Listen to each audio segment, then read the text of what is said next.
Ya, untuk mengetahui lebih lanjut jalannya sidang, ada Nadia Hutagalung dan juru kamera Hengki Arianto di Pengadilan Negeri Jakarta Timur. Ya, Nadia, seperti apa jalannya sidang? Apakah sudah dimulai? Ya, Dodi dan juga pemirsa, untuk persidangan terhadap terdakwa Rizik Syihab sudah dimulai, di mana tadi sebelumnya Rizik Syihab tiba di Pengadilan Negeri Jakarta Timur dan dibawa ke ruang tahanan pria. Kemudian tadi sampai saat ini juga sidang sudah dimulai begitu per pukul 9 pagi tadi di ruang sidang Pengadilan Jakarta Timur. Untuk sidang hari ini adalah beragendakan sidang lanjutan pemeriksaan saksi dari Jaksa Penuntut Umum atau JPU terkait dengan kasus kerumunan yang terjadi di kawasan Megamendung Bogor dan juga di kawasan Petamburan.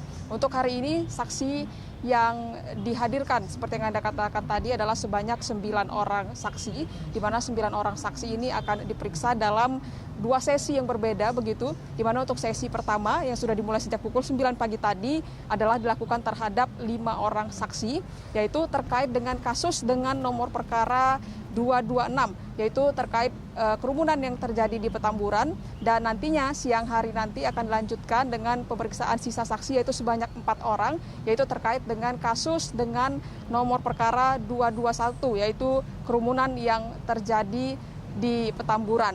Dan sementara itu untuk kasus terakhir, di mana dalam kasus ini Rizik sendiri didakwa atas 3 perkara begitu, yaitu yang terakhir adalah dalam kasus perkara nomor 225, yaitu terkait dengan hasil tes usap dari Rumah Sakit Umum Bogor. Ini dinyatakan akan dilangsungkan pada Rabu esok hari. Dodi dan juga pemirsa, tadi kami sempat mewawancarai kuasa hukum dari Rizik Syihab, Aziz Yanuar, dan berikut kami sajikan kepada Anda dan juga pemirsa adalah wawancara kami dengan kuasa hukum Rizik Syihab, yaitu Aziz Yanuar. Nama-namanya kita masih belum tahu, nanti kita info, soalnya biasanya itu kan sesuai urutan tapi tergantung yang datang.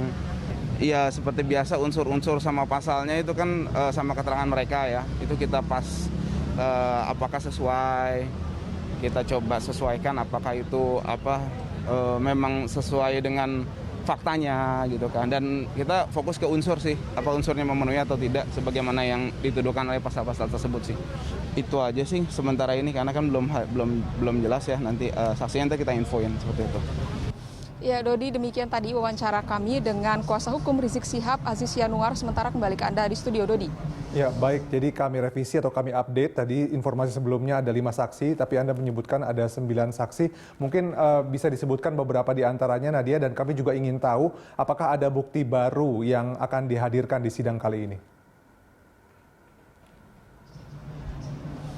Iya, Dodi, benar sekali bahwa saat ini pun masih berlangsung sejak pukul 9 pagi tadi pemeriksaan terhadap 5 saksi, yaitu terkait dengan kasus nomor perkara 226, yaitu kerumunan yang terjadi di Megamendung Bogor, di mana jika kami bisa menyebutkan bahwa 5 orang saksi tersebut tadi sudah diperiksa identitasnya dan juga sudah dilakukan atau dimintai sumpah dengan kitab suci agar memberikan kesaksian dengan sejujur-jujurnya dan juga sebenar-benarnya. Dan adapun 5 orang saksi tersebut, yang pertama adalah Dr.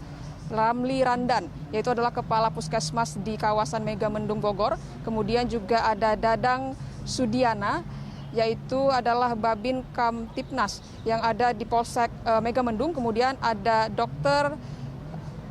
Hasilaban, yaitu adalah Kasub Tata, begitu, Kasub Tata Usaha yang ada di Kemenak Bogor. Kemudian ada Sudayana Hesha, yaitu adalah Kepala Biro Hukum dan juga Organisasi Kemenkes yang ada di Bogor. Kemudian ada Adang Mulyana, yaitu adalah Kepala Seksi Surveillance dan juga Imunisasi yang ada di Dinas Kesehatan di Kota Bogor.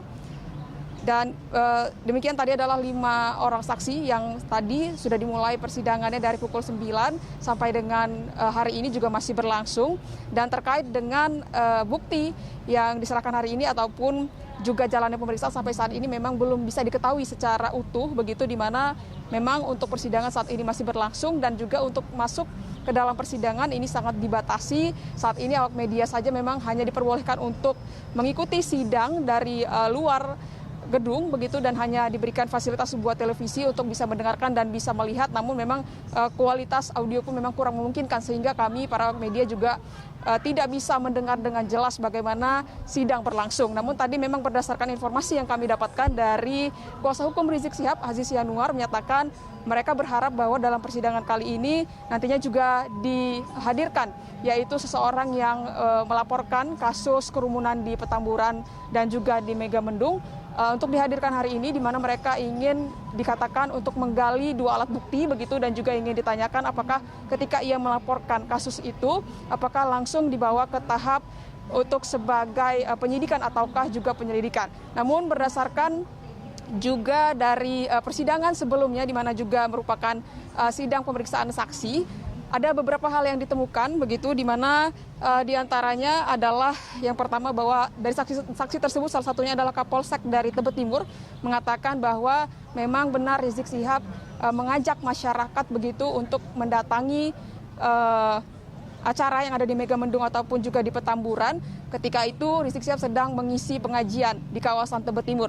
Kemudian hal lain yang juga ditemukan bahwa pada saat usai dari acara yang dilakukan di Petamburan ini ada sekitar puluhan, ada lebih dari 30 warga yang dinyatakan positif COVID-19.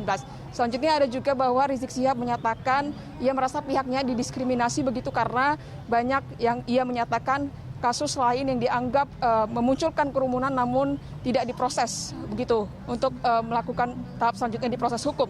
Namun di pihaknya malah dilakukan persidangan sampai saat ini. Dan juga yang terakhir bahwa Rizik Syihab menyatakan bahwa memang benar dirinya pernah positif COVID-19, namun ia menyatakan bahwa ia didapati atau terkena COVID-19 adalah pada saat kepulangannya dari Arab Saudi, yaitu pada saat berada di bandara dan sudah tiba di Indonesia. Dodi, kembali ke Anda di studio. Baik, terima kasih Nadia Hutagalung atas informasinya. Nadia Hutagalung dan juru kamera Hengki Arianto di Pengadilan Negeri Jakarta Timur.